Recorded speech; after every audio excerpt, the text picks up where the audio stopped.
juste avant d'appuyer sur le bouton de ta montre et de démarrer ton entraînement avec un superbe podcast dans les oreilles, eh bien, je t'invite à aller faire un tour sur devenirtriathlète.com/livre. Tu vas pouvoir découvrir le livre Devenir triathlète que l'on a rédigé à 7 mains sous la direction d'Olivier de Scooter et dans lequel on t'explique comment devenir triathlète, comment progresser en triathlon et enfin comment performer en triathlon. Allez, on arrête de parler, c'est parti. Salut les sportifs, c'est Armano et je suis très heureux de vous recevoir pour ce nouvel épisode du podcast Devenir triathlète. L'ami Olivier de Scooter est à mes côtés. Salut Olivier. Salut Armano, salut à tous. Et cette semaine, nous allons reparler vélo longue distance. On avait fait toute une série un petit peu sur l'ultra distance au tout début du podcast, mais ça faisait longtemps qu'on n'en avait pas parlé spécifiquement. Donc aujourd'hui, avec notre invité, on va pouvoir aborder ce sujet-là. C'est un nom que forcément vous devez connaître si vous gravitez un petit peu autour du monde du vélo, du gravel, de l'ultra distance. Je veux parler d'Arnaud Manzanini. Salut Arnaud. Bonjour, merci pour l'invitation. Je suis ravi d'échanger avec vous. Eh ben écoute, c'est un plaisir. On en parlait en off. Souviens-toi, on s'est rencontrés physiquement fin 2019 à une rencontre de podcasteurs sportifs à Paris. D'ailleurs, on passe un petit coucou à toutes celles et tous ceux qui étaient là. Alors, je me souviens plus exactement de tous ceux qui étaient présents autour de la table, mais bon, c'était organisé par Barthélémy Fent du podcast Extraterrien. Tu étais là. Je t'avais rencontré. T'avais une barbe beaucoup plus fournie à l'époque. Tu vas pouvoir nous raconter un petit peu ce qui s'est passé depuis. Un peu plus foncé, peut-être aussi. Ouais, un peu plus foncé et un peu plus fourni. Tu vas pouvoir me raconter un petit peu tout ce qui s'est passé depuis. Mais en tout cas, pour commencer, on a une tradition dans ce podcast, c'est qu'on laisse toujours les premières minutes à notre invité pour qu'il se présente. Donc dis-nous tout, qui est Arnaud Manzanini? Alors c'est toujours une question auquel j'ai beaucoup de mal à répondre. C'est-à-dire, je la pose souvent à mes invités, mais c'est vrai que répondre moi-même à cette question, qui es-tu, qu'est-ce que tu fais, ça a toujours été un peu compliqué. Alors, qui je suis? Écoute, je pense être un passionné de sport outdoor avant tout. Et de rencontres. Mais rencontre, ça peut être rencontre avec une personne, une population, mais aussi avec un pays. Puisqu'à travers mes différentes aventures cyclistes, j'ai eu la chance de visiter, de poser mes roues sur beaucoup de régions d'Europe et notamment aussi en Amérique du Nord. Donc voilà, j'ai 49 ans, je vais avoir 50 cette année, c'est pour ça que je reste à 49, tu vois. Je dis pas 50, voilà. J'ai 49 ans, et quelques mois à la cinquantaine. J'ai 4 enfants, je suis basé à Lyon, et j'ai plusieurs activités. C'est pour ça que c'est difficile de dire précisément ce que je fais, parce que je fais plusieurs activités. J'ai eu un passé de sportif de haut niveau en cyclisme. Mais n'ayant pas les compétences et les capacités physiologiques pour passer professionnel, très clairement, mais j'avais un bon niveau amateur de cyclisme sur route. Voilà. Et puis au niveau professionnel, j'ai passé une grande partie de ma carrière pro dans l'immobilier, où j'étais agent immobilier avec des agences immobilières, à manager une équipe d'agents commerciaux. J'ai travaillé également 5 ans chez Apple. C'est un très très bon souvenir. J'ai passé de très très bons moments dans cette structure, dans des moments difficiles, et je pense que cette structure m'a permis de me relancer dans la vie, très clairement. Et puis, le cyclisme ultra est arrivé dans ma vie, et puis, ça a changé plein de choses. Je pense qu'on va en parler. Donc voilà un peu qui je suis et ce que je fais. On va rentrer dans le détail, je pense. Moi, je te rejoins sur le 49, presque 50, mais pas encore 50. Moi, tu vois, aujourd'hui, je passe de mon statut de marathonnaire, parce que j'avais 42 ans, à celui de passer dans le 43e kilomètre, dans la 43e année. Donc je passe un cap. Tu nous dis, t'as un ancien passif de sportif de haut niveau, mais t'avais pas forcément les qualités physiologiques pour devenir pro. C'était à quelle époque et ça voulait dire quoi à ce moment-là, avoir les capacités physiologiques pour devenir pro? Alors, j'ai commencé le vélo très tard. C'est-à-dire que j'ai toujours voulu faire du vélo depuis tout petit. Et puis j'ai habité dans une petite ville de campagne en Saône-et-Loire qui est la ville de Guignon. Et là-bas, c'était le foot en fait. Voilà, à cette époque, c'était le football. Et donc j'ai fait du foot comme quasiment tous les enfants de cette ville. Et après, j'arrivais à un âge où j'ai voulu voir autre chose, et c'est à ce moment-là où je me suis dit, je vais faire ce que j'ai toujours eu envie de faire, du vélo, des courses de vélo. Et donc à 18 ans, j'ai pris ma première licence et j'ai fait mes premières compétitions l'année de mes 19 ans. Donc tu vois, certains gagnent le Tour de France à 19 ans, ou en tout cas sont pas loin de le gagner, quoi. Donc j'avais tout à faire en fait. Donc j'ai découvert mes premières épreuves, mes premières courses, puisque j'avais décidé de partir tout en bas de l'échelle. Donc en France, c'était des catégories, donc en 4e caté. Les premières épreuves, le temps que mon corps se fasse à cette intensité En course, je me souviens, c'était très difficile. J'étais malade, j'avais des vomissements les premières épreuves. Et puis au bout de 3 mois, je gagne ma première course, donc je monte de catégorie. L'année d'après, je remonte de catégorie, donc je m'étais retrouvé en deuxième caté sans vraiment avoir de structure d'entraînement. Et puis le sport m'a permis aussi à ce moment-là de me relancer dans les études puisque j'étais en échec scolaire et j'ai eu l'opportunité de rentrer dans un IUT qui faisait la catégorie en fait sport-études, l'IUT de Bourgogne, mais c'était au Creusot, qui a eu un grand club de cyclisme, hein, et donc j'ai saisi cette opportunité et donc j'ai pu avoir ce statut de sportif de haut niveau et pouvoir suivre des études en même temps. Alors à cette époque, j'étais sélectionné dans les équipes régionales, en équipe de Bourgogne. J'avais fait 5e au championnat de France universitaire. Donc j'avais quelques références, vice-champion de Bourgogne. Et donc j'ai été validé. Ça m'a permis d'avoir pour la première fois un entraînement structuré où je pouvais m'entraîner plus d'une fois dans la semaine. Parce qu'avant, c'était ça. Et là, tout de suite, les résultats sont arrivés. Forcément, je suis monté très rapidement de catégorie. J'ai gagné très rapidement des courses et je suis arrivé au niveau élite.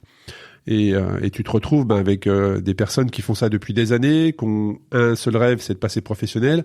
Et toi, t'as 2-3 ans de vélo derrière toi, t'as pas encore tous les codes, t'as pas la puissance, très clairement, parce que qu'est-ce qui fait la différence aujourd'hui dans le cyclisme? C'est les watts que tu développes, hein. Et quand tu fais du vélo depuis 3 ans, tu te doutes bien que t'as pas les mêmes watts. Et ça a été préjudiciable pour moi puisque je manquais de puissance très clairement. Je me souviens un sprint au championnat de France à Montlhéry où je vais faire 12e du championnat de France amateur. J'avais tout à droite, mais je tournais les jambes. Enfin, je manquais de braquet pour aller chercher une place plus importante. Et puis dès que la route s'élevait, là tout de suite, si t'as pas de watts, si t'as pas la caisse, tu t'éjectes direct. Hein. Donc voilà, rapidement, je me suis rendu compte que même si j'avais un très bon niveau, mais dès qu'on arrivait sur des classiques, des belles classiques amateurs françaises, comme un Paris-Auxerre, un Annemasse, Belgrade-Annemasse, très clairement, dès qu'il y avait une première bosse de plus de 2-3 kilomètres, là, je sautais, quoi.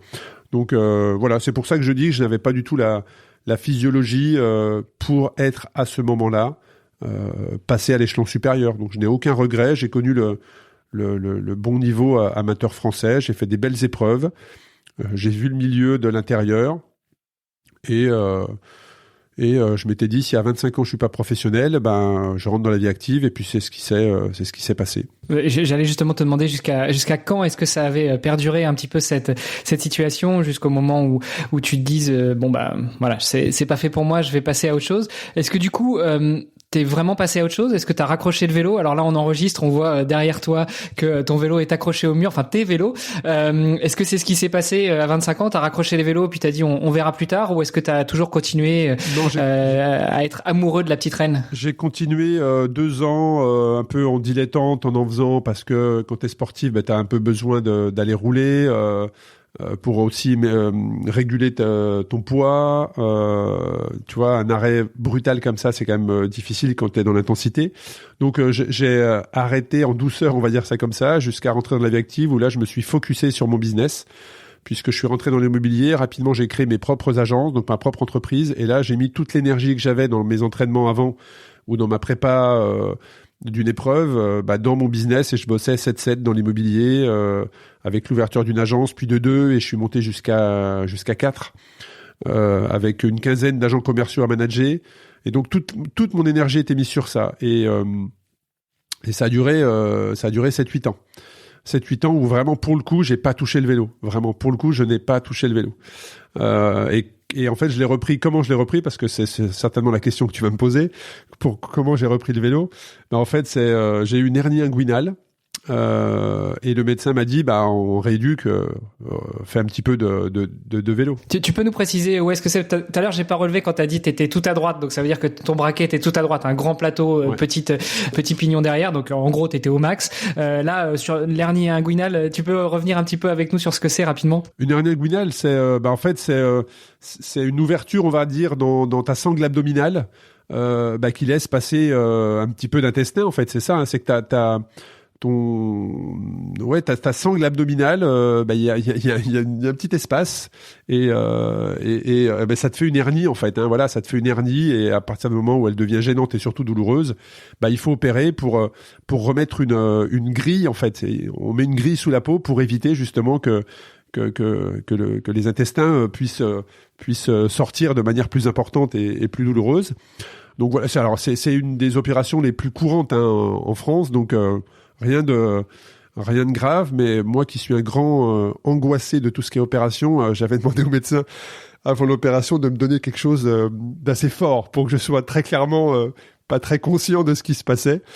Donc ça s'est fait en douceur. J'ai eu la même. Donc, quand j'ai eu la même, mais bon, j'avais 4 ans, donc pour le coup, je m'en souviens pas trop. Ouais, mais moi, j'avais quelque chose que j'avais eu effectivement tout petit, mais qui n'avait pas été opéré parce que l'hernie s'était résorbée. Et c'est revenu avec l'âge, tu vois. Donc voilà. Et puis donc j'ai repris le vélo qui était plein de toiles d'araignée et de poussière. Alors déjà j'ai pris une claque parce que j'ai vu en 7-8 ans l'évolution du matos. Où là, je me suis dit, mais en fait, le matériel qu'utilise maintenant un cyclo, c'est le matériel qu'avaient les professionnels, moi, quand j'ai arrêté, en fait. Donc, j'ai pris une claque énorme sur le matériel. Je me suis dit, waouh, des ronds en carbone. Enfin, tu vois, c'était affolant, quoi. Et puis, j'ai rencontré, comme ça, rapidement, un ancien collègue de club qui m'a dit, écoute, moi, je suis dans tel club, viens rouler avec nous. Donc là, je te parle, on était, alors, l'année, je me souviens plus précisément, mais je sais que c'était au mois de juin, où j'ai repris à rouloter comme ça. Et du coup, 2 mois après, première course,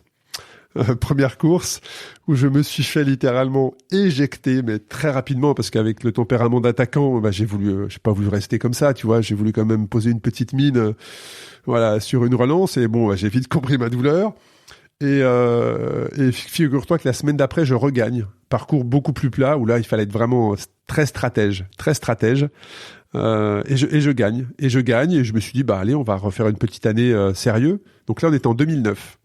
Et 2010, écoute, j'ai fait une très très belle année de compète, où j'ai gagné plusieurs courses, dont une très belle course par étape dans ma région d'origine d'ailleurs. J'avais des champions du département, vice-champion régional. Donc voilà, j'avais fait une belle saison, et c'est à ce moment-là que l'ultra est rentré dans ma vie en 2010. Il faut que tu nous en dises plus, parce que l'ultra, il vient pas comme ça toquer à la porte.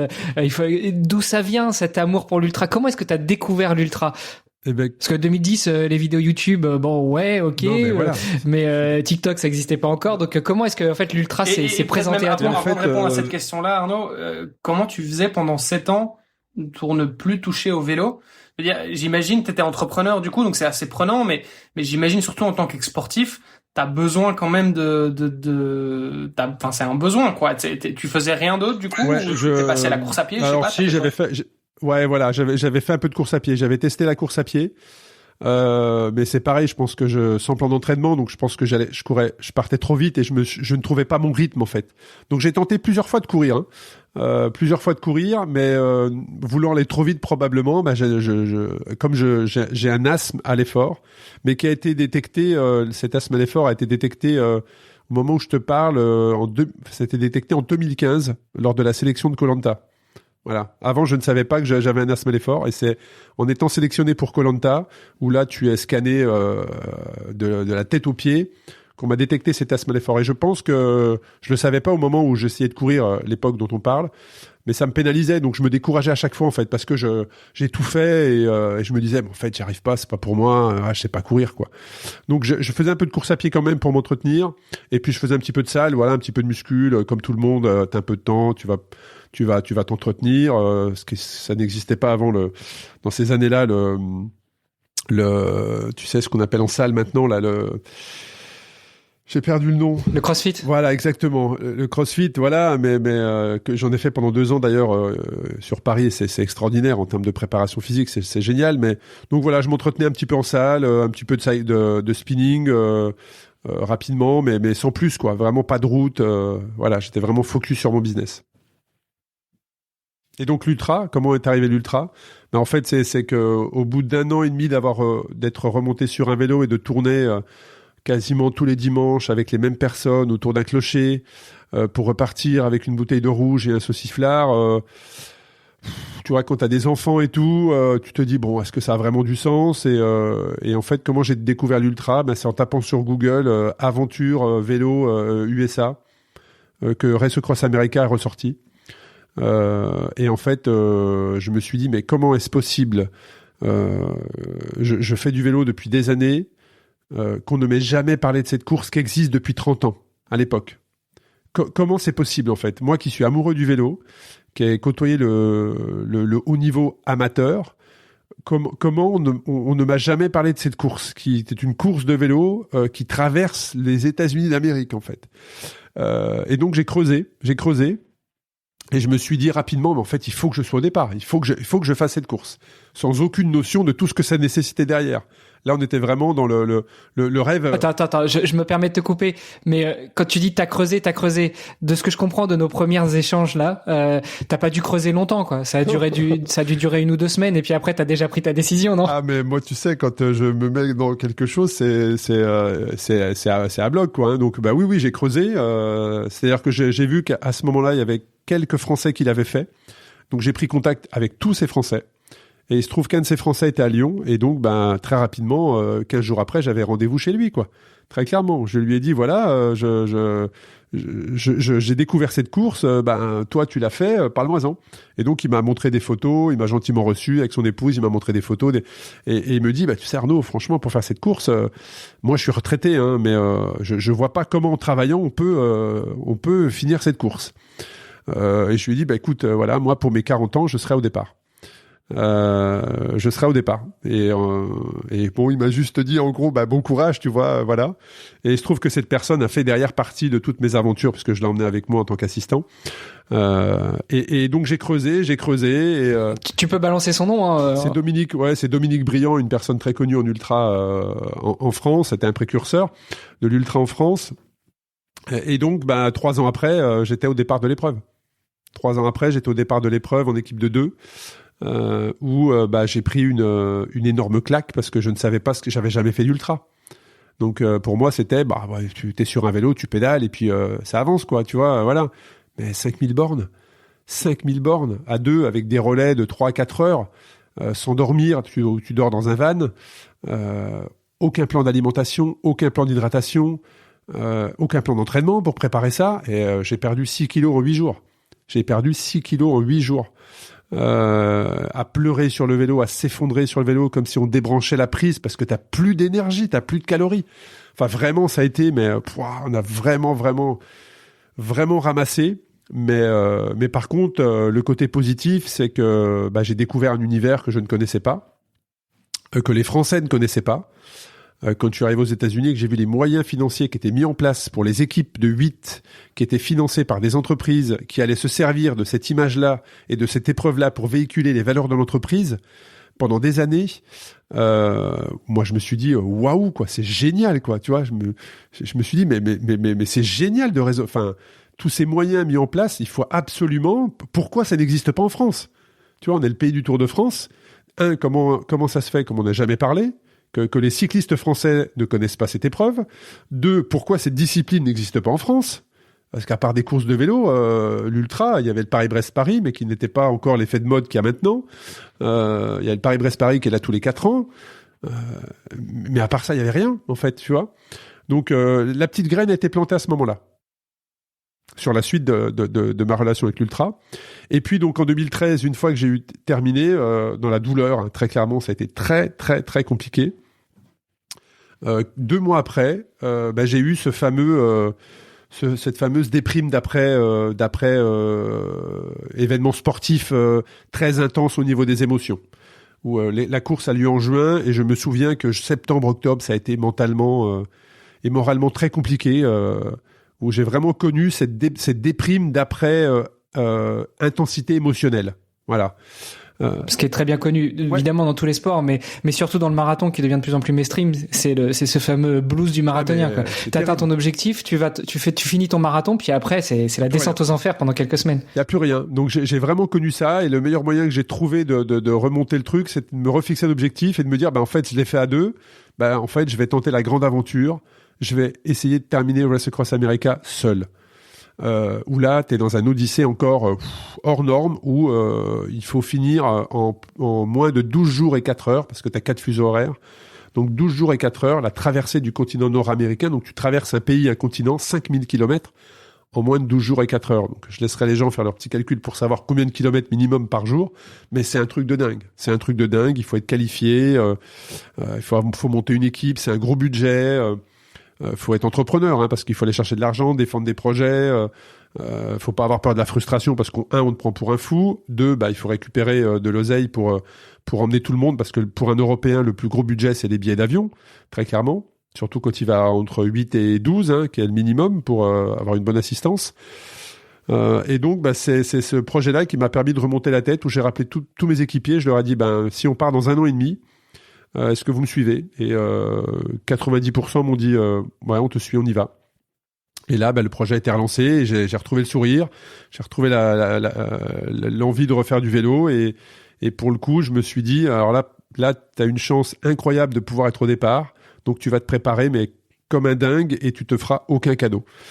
Et donc pendant l'année qui a suivi, j'ai monté le projet financièrement, c'est-à-dire que j'ai été chercher des fonds pour financer tout ça. J'ai été chercher des personnes pour compléter mon équipe, mais avec des compétences que j'estimais nécessaires pour m'aider à aller au bout de l'aventure, donc comme un kiné, un ostéo, un masseur. Voilà, j'ai validé un chef d'équipe, parce qu'il est important de ne parler, c'est mon avis, c'est vraiment mon avis, dans ce type d'épreuve, il est important de ne parler qu'à une seule personne. Et il est important qu'une seule personne te parle. Donc ça veut dire qu'il faut identifier une personne en qui tu as extrêmement confiance, en qui tu te prépares mentalement à ne jamais remettre en doute ce qu'il va te dire, même si tu es désorienté, fatigué, tu n'es plus du tout lucide. Il faut que tu te sois convaincu avant de ne jamais remettre en question ce qu'elle va te dire. Et donc tout ça avait été validé avant, et puis 7 mois avant l'épreuve, là, je me suis focusé sur ma préparation physique, et tout en travaillant, j'ai pris 0 jour de congé pour préparer cette épreuve, puisque je venais de rentrer chez Apple. Et donc, j'ai fait, même encore maintenant, je me demande comment j'ai été capable de faire ce que j'ai fait, tellement c'était, je sais pas où j'ai été chercher ces ressources, très clairement. Il y a plein de questions évidemment qui émergent, et c'est tout ça passionnant. Pour revenir peut-être sur parce que tu parles du chef d'équipe. Le chef d'équipe, c'est ton coach, ou bien c'est vraiment un chef d'équipe et puis il y a un coach en plus? Non, j'avais pas pris de coach pour me préparer, parce qu'aujourd'hui, très peu de coachs connaissent ces disciplines à cette époque, il y a de ça 9 ans, très peu de coachs connaissaient la discipline. Donc les coachs qui à l'époque voulaient te coacher te faisaient une prépa, mais pour de la route en fait. Tu vois, dès que tu leur dis que tu vas faire 5000, comment on se prépare à ça en fait? Tu vois, comment on fait une prépa? C'est comme si, je sais pas, on revient en arrière, on revient à l'époque où l'Ironman est arrivé. Les premiers entraîneurs, personne savait préparer un Ironman en fait. Donc tu avais des entraîneurs dans chaque discipline, probablement très bons, mais un entraîneur qui était capable de te préparer sur les 3, il a fallu plusieurs années pour que ça se structure. Là, c'était un peu pareil. Donc je me suis fait ma propre prépa parce que je savais où j'allais. C'est-à-dire que je connaissais le parcours, je connaissais la fatigue, je connaissais la difficulté, et donc je me suis fait moi-même mon propre programme en fonction de ma propre expérience et de la difficulté que j'allais rencontrer, qui était la lutte contre le sommeil, la lutte contre la fatigue, le fait de se lever alors qu'on n'a pas envie et qu'on a à peine dormi, il faut se lever pour reprendre son vélo, le fait de s'habiller en 5 minutes et d'être sur son vélo 5 minutes après à ce qu'on t'ait réveillé. Enfin voilà, c'était vraiment un gros travail mental sur ça. Et après le physique, il faut qu'il soit bon, très clairement. Pour te dire, entre le 1er janvier et le jour du départ, j'avais accumulé en moins de 6 mois, j'avais 12 000 bornes. Donc c'est un rythme de coureur professionnel, très clairement. Donc en fait, quand j'étais pas au travail, j'étais sur mon vélo, très clairement. C'était là, il faut que tu fasses un deal avec la personne qui vive avec toi en te disant voilà, c'est 7 mois, voilà, faut que tout soit validé à ce niveau-là, parce que t'as pas cette liberté d'esprit également dans ta tête, c'est compliqué. Donc moi, j'avais la confiance de ma famille, et donc c'était magnifique, c'était une chance incroyable de pouvoir préparer cette épreuve. Et puis après, je me suis présenté au départ. Avec la peur au ventre, parce que je savais dans quoi j'allais. Faut avoir beaucoup d'audace pour oser être au départ. Donc j'étais au départ avec une trouille incroyable, mais en même temps avec une concentration et un niveau d'engagement que je n'ai probablement jamais retrouvé. C'est-à-dire que je me demande encore chaque jour comment j'ai fait pour être autant engagé à ce moment-là dans cet objectif-là. On parle beaucoup parfois de la force de l'engagement et c'est vrai que c'est impressionnant. Moi, je me souviens être au départ, regarder cet horizon, cette première ligne droite et de me dire je dois finir en fait. Il y a pas d'autre solution. Je n'aurais pas 36 possibilités, je n'aurais pas probablement d'autres chances dans ma vie que celle-ci en fait de terminer l'épreuve. Voilà, donc ça c'est une chance qui m'est offerte. Je dois terminer. Donc il y avait plus d'après. C'est-à-dire que si tu me disais tiens, qu'est-ce que tu vas faire dans 15 jours, qu'est-ce que tu vas faire dans un an, il y avait rien, il y avait vraiment ces 5000 kilomètres à faire. Et quel que soit le moyen, je devais réussir, je devais terminer. Ça, je me rappelle, c'était très très fort en moi. Et puis, l'aventure s'est lancée. Les blessures sont arrivées très très tôt. J'ai souffert très très tôt. Et puis après, on a eu des péripéties, panne de camping-car. On s'est retrouvé l'équipe divisée. J'ai dû dormir même pas allongé. Je pouvais même pas dormir allongé dans un van, donc dans des conditions de récup qui étaient pas top. Mais l'aventure a quand même été au bout. J'ai terminé. Et puis 9 ans après, j'ai toujours le meilleur temps français là-bas. Donc c'était une épreuve d'une extrême difficulté, assez traumatisante, notamment la relation avec le sommeil. Mais par contre, de l'avoir fait, ça change ta vie derrière. Enfin moi, en tout cas, ça, je pensais que ça allait être la fin d'un chapitre, tu vois. Pour beaucoup, la Race Across America est un aboutissement. C'est-à-dire que tu fais de l'ultra, tu fais des Paris-Brest, tu fais des courses de long, et puis le Graal, c'est la Race Across America. Moi, j'ai commencé par la Race Across America direct, et derrière, ça a ouvert un champ des perspectives, ça a changé ma vie professionnelle, ça a eu un impact énorme derrière sur moi. Et pourquoi t'as commencé par ça? Parce que c'est un peu de la folie de se dire je pars sur le truc le plus dur. Là, en général, effectivement, comme tu le dis, voilà, il y a des ultras, il y en a d'autres. C'était quoi le max que t'avais fait avant et pourquoi tu... Alors, je m'étais bien préparé. Cette fois-là, je m'étais préparé. C'est-à-dire que je m'étais dit, voilà, l'épreuve part mi-juin. Donc, alors je vais faire en janvier un 200. Je vais faire un 300 en février, je vais faire un 400 en mars, je vais faire un 500 en avril, et en mai, je ferai un 1000. Voilà, donc j'avais vraiment préparé mon plan d'entraînement, et dans le cadre de la préparation, j'ai établi d'ailleurs 2 records de la traversée du pays, de la France, nord au sud, Dunkerque, Marseille, et La Rochelle, Saint-Gelien-Genevois, à côté de Genève. Et donc, c'est des records qui sont toujours homologués, donc des records du monde qui sont toujours en cours auprès de l'association d'ultracyclisme qui est basée aux États-Unis. Donc voilà, je m'ai préparé en conditions réelles, on va dire. Et ça a été hyper important parce que c'est à cette occasion que j'ai pu découvrir que j'avais un problème d'oreille interne, ce qui me provoquait la nuit rapidement des nausées, des vomissements. Et sans ces phases préparatoires, j'aurais jamais pu passer 11 nuits aux États-Unis dans cet état, hein. Voilà, c'est dans ces courses de préparation que j'ai eu des relations avec l'hyperglycémie. Donc voilà, toutes ces phases préparatoires étaient très très importantes pour que j'arrive le jour J prêt. Voilà, sans faire ces épreuves-là, je me serais planté littéralement aux US. Hein. Et elles sont importantes en termes de logistique et au niveau mental. Ouais. Maintenant, physiquement, on est d'accord que c'est pas nécessaire et à la limite même c'est quelque chose qui va plus te cramer qu'autre chose. Alors c'est important au niveau logistique. Pour voir si ton équipe elle est prête à s'organiser, à te parler dans l'oreillette également, pour te donner les bonnes directions. Est-ce qu'elle est capable de te motiver? Est-ce qu'elle est capable d'avoir le bon ton pour que tu gardes ta motivation et que tu pètes pas un câble avec la fatigue? Elle est importante sur toi, la compréhension. Est-ce que ton vélo, ta position, tout ça, tes douleurs, tout est bien en place? Et je pense qu'au niveau physique, alors pour faire une Race Across America, certes, dans l'année qui suit, tu ne peux pas faire 5000 bornes pour vérifier si tout va bien, parce que c'est compliqué. Mais par contre, moi je trouve que au moins le 1000 est important, parce que ça te permet de te connaître et de voir dans quel état tu es au bout de 500 bornes, au bout de 800 bornes, au bout de 1000 bornes, comment tu es, comment toi, ton corps réagit à ces kilomètres-là, comment tu réagis à la nuit. Et en fait, ça te donne surtout la confiance en toi, parce que sur 1000 kilomètres, si tu passes à côté de 2 heures d'alimentation, c'est-à-dire que si tu rates un slot pour bien t'alimenter, tu le payes cash. C'est-à-dire que là, il y a pas photo, hein. Tu vas te retrouver en sous-régime. Et quand tu fais de la compète, le sous-régime, c'est terrible mentalement. Quand je dis le sous-régime, c'est que tu es dans une bosse qui fait 5%, tu es à 60 tours minute parce que tu n'as plus l'énergie pour entraîner ton braquet, alors que ça fait 5% et que logiquement, tu montes sur la plaque en danseuse, tout va bien. Et ben là, tu es tout à gauche et tu es incapable de dépasser 60 tours minute parce que tu n'as plus l'énergie. Si ça, tu l'as pas connu avant de faire de l'ultra, quand ça t'arrive dans l'épreuve, tu abandonnes. Parce que tu te dis, c'est fini, en fait. Mais quand tu l'as connu dans tes phases préparatoires, tu sais que c'est qu'un passage. Donc, tu apprends la patience. Alors, je te dis ça, c'est pas une de mes qualités, hein. Mais quand tu fais de l'ultra, il faut être patient. Il faut être patient sur ton vélo. C'est pour ça que le confort est aussi important, parce que tu vas y passer des heures, et qu'il faut être patient parce que le creux de la vague, tu vas le connaître.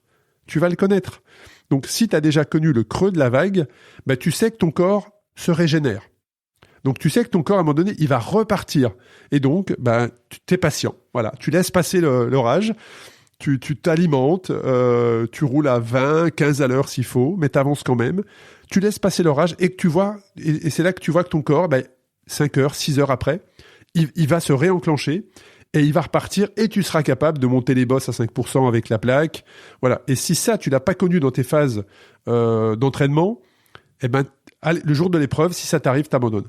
Parce que tu penses que c'est fini, alors que non. Tu découvres que le corps a des ressources. Mais peut-être pour compléter, tu disais tout à l'heure que quand tu as découvert la Race Cross America, tu te disais mais pourquoi moi, amoureux de sport et cycliste amateur au sens le plus noble du terme, je ne connaissais pas ça. Je pense qu'il y a 2 mondes en fait entre le cyclisme sur route et l'ultracyclisme. Et à la course à pied, il y a quand même pas mal de parallèles avec la course à pied. J'ai couru une dizaine de marathons et puis un jour tu découvres que t'as de l'ultra distance, t'as de l'ultra marathon et pour faire le parallèle avec les préparations, c'est vrai que quand tu prépares un marathon, tu cours jamais plus de 30 ou 35 km à l'entraînement. Donc tu fais jamais de la surdistance. Là, je me prépare pour une traversée de la France en courant et mon entraîneur, il m'a collé des surdistances. Je rentre d'un week-end choc où j'ai fait 3 fois 65 bornes non-stop. Mais en fait, pendant ma traversée, j'aurais pas besoin de ça parce que ce sera des journées de 50 bornes coupées entre 2 le midi, on va s'arrêter pour manger. Voilà, c'est pas une course, c'est une traversée off que je fais tout seul. Mais comme il m'a dit, et ça rejoint exactement ce que tu disais, il faut que tu t'y prépares. Parce que quand t'arrives au 50e, t'as plus rien à bouffer, t'as plus d'énergie, ton corps, il te dit stop, quoi. Tu t'assieds sur un banc, tu mets la tête entre les mains et puis tu dis non, je peux plus. Et puis finalement, tu te rends compte que 3 minutes après, tu repars et t'arrives au 64e et le coach au 64, il te dit stop, respire. Réfléchis, on avait dit 5,30 les 15 derniers kilomètres, tu les as pas tenus, mais là, le dernier kilo, tu vas y aller à 5,30. Et là, tu pars à 18 km/h et tu te demandes d'où ça vient. Et en fait, ton corps a régénéré. Mais effectivement, comme tu dis, si tu ne vis pas ça à l'entraînement, en compétition ou pendant ton défi off, tu peux pas gérer cette décharge soit d'énergie, soit de beaucoup moins bien pendant l'épreuve. Parce qu'il y a aussi l'effet inverse, hein, c'est la première fois que tu connais le flow, hein, ce qu'on appelle le flow, c'est-à-dire l'état d'euphorie. Moi, je l'ai connu la première fois pendant le Race Cross America. Mais c'est un truc de ouf. C'était dans les plaines du Kansas. T'as les jambes, tu pars comme une balle. Ah non, mais en plus, c'est marrant parce que ça, alors il y avait pas Instagram à ce moment-là, mais ça a été filmé. Donc j'ai les images des gens qui me suivent et qui m'ont filmé, mais je me souviens parfaitement de l'instant. C'était dans les plaines du Kansas, sur un faux plat montant. Ce jour-là, je roulais à 40, faux plat montant, tout à droite. Et j'avais déjà fait 2500 bornes. 2 heures avant, je me demandais si j'allais pas abandonner parce que je commençais à avoir du sang dans les selles. Donc je commençais à me dire, oh là, si j'ai l'organisme qui commence à lâcher, je suis mal barré, quoi. Et puis d'un seul coup, tu te trouves avec un état de flow au plein milieu des États-Unis. Et franchement, tu découvres ça. Donc ça aussi, la première fois que ça t'arrive, c'est perturbant, tu vois, c'est perturbant. T'as tendance à continuer, alors que au contraire, avec l'expérience, tu devrais te dire, attends, là, je suis dans un moment d'euphorie, donc on va tout de suite se calmer, en fait. On va pas se cramer. Donc c'est vrai que plus tu as de situations que tu maîtrises ou que tu connais, le jour J, tu les appréhendes d'une manière totalement différente. Bon, on a parlé un petit peu de toi, de ta rencontre un petit peu plus avancée avec le sport, de ta préparation, de cette première rencontre avec l'ultra. Je voulais revenir aussi sur ta préparation de manière générale. De ce que je comprends, c'est quand tu as découvert le vélo, tu y as été en mode route. T'avais pas d'entraîneur, tu te préparais comme tu pouvais. Tu l'as dit toi-même, hein, t'avais pas de préparation spécifique sur l'alimentation, sur la nutrition, sur le sommeil. Et puis voilà, tu t'enchaînais des bornes, puis tu gagnais. Et puis après, t'as intégré une structure qui là, t'as un petit peu plus encadré. Donc t'as eu une préparation plus structurée. Est-ce qu'à ce moment-là, déjà t'avais des conseils d'un entraîneur, d'un préparateur mental, d'un nutritionniste, d'un masseur, d'un médecin qui te filait des bons tuyaux. Et puis après, j'ai l'impression que l'histoire s'est répétée. C'est-à-dire quand t'as posé le vélo puis t'as repris le vélo et que t'as découvert l'ultra, finalement ton premier Race Across America, tu nous l'as raconté quand t'étais en duo, tu y as un petit peu été à la découverte et finalement pour cette deuxième tentative où là t'étais seul, tu t'es préparé différemment. Même si t'étais seul dans la définition de ton entraînement, t'avais quand même tout un staff à côté de toi. Est-ce que ça change beaucoup pour toi? Alors très clairement, oui, je pense que plus t'es entouré, mieux c'est. Mais moi, c'est mon mode de fonctionnement. Il y a quelque chose qui est très très important, c'est la légitimité. C'est-à-dire que je ne me vois pas être coaché par une personne qui n'a jamais fait d'ultra, par exemple. Tu vois ce que je veux dire? Ça, dans mon mode de fonctionnement, la légitimité est très très important. Et je fonctionne de la même manière dans le monde professionnel. Hein. Aujourd'hui, je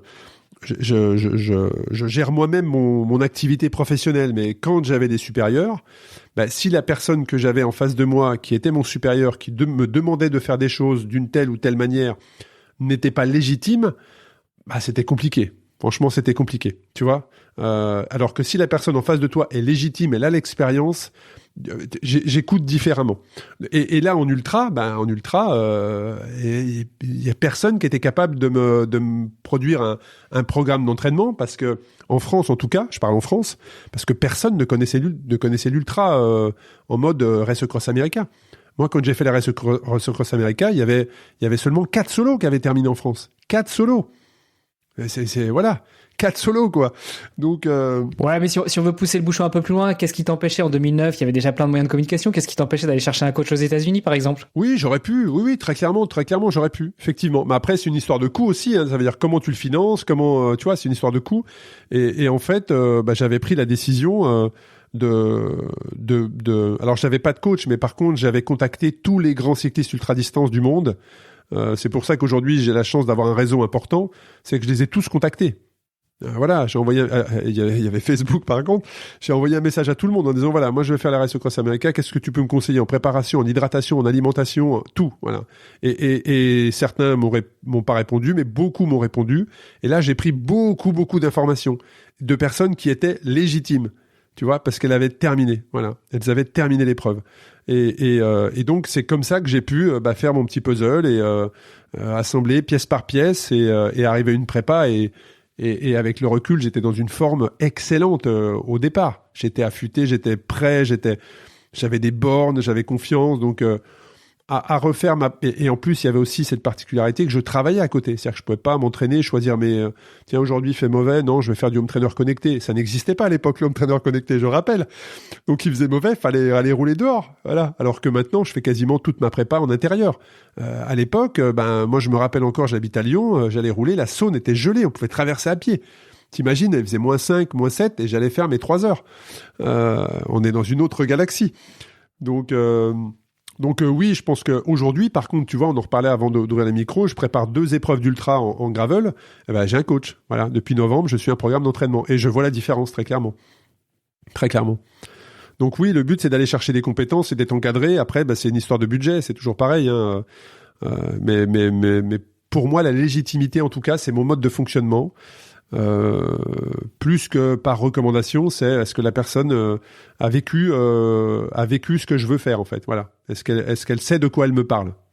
Et si c'est non, il y aura pas de suite. C'est un peu difficile parce que quand t'es le premier, quand t'es le précurseur, trouver quelqu'un de légitime, c'est compliqué. Exactement. Et t'as parlé plusieurs fois de budget. autant, bon, le vélo, à partir du moment où t'as ton vélo, évidemment, et que t'as envie de faire de l'ultra en tant que tel, bah, rien ne t'empêche de partir, je sais pas, le vendredi soir et de revenir le dimanche midi et de faire ta petite micro-aventure de ton côté. Et au final, ça te coûtera pas grand-chose, si ce n'est peut-être quelques croissants dans les boulangeries et autres, et sur la route, et voilà. Et une ou deux chambres à air de rechange.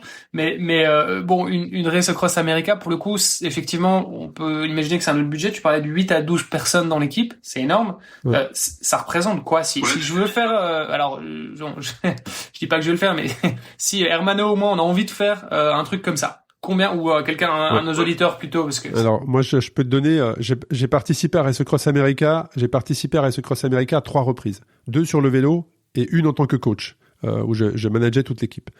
La première fois où j'ai participé à Race Across America, donc c'était en équipe de 2. On avait, je pense, le plus petit budget qu'il y a jamais eu sur cette épreuve. On était à 19 000 euros de budget. Alors, tout compris, hein. Y compris les billets d'avion, les bagages et tout, parce que, mine de rien, on se dit, un billet d'avion, pour les États-Unis, c'est 500 balles, ouais, mais quand tu me prends le vélo avec, plus les valises, plus tout. Ouais, on n'est pas sur, Los Angeles, Paris, Los Angeles, Lyon, Paris, Los Angeles, donc quand tu prends les billets d'avion, l'hôtel, parce qu'il faut pas y aller la veille, hein, tu vas 3-4 jours avant, plus, tu sais pas quand est-ce que tu vas arriver. Donc, tu estimes à peu près une date de retour.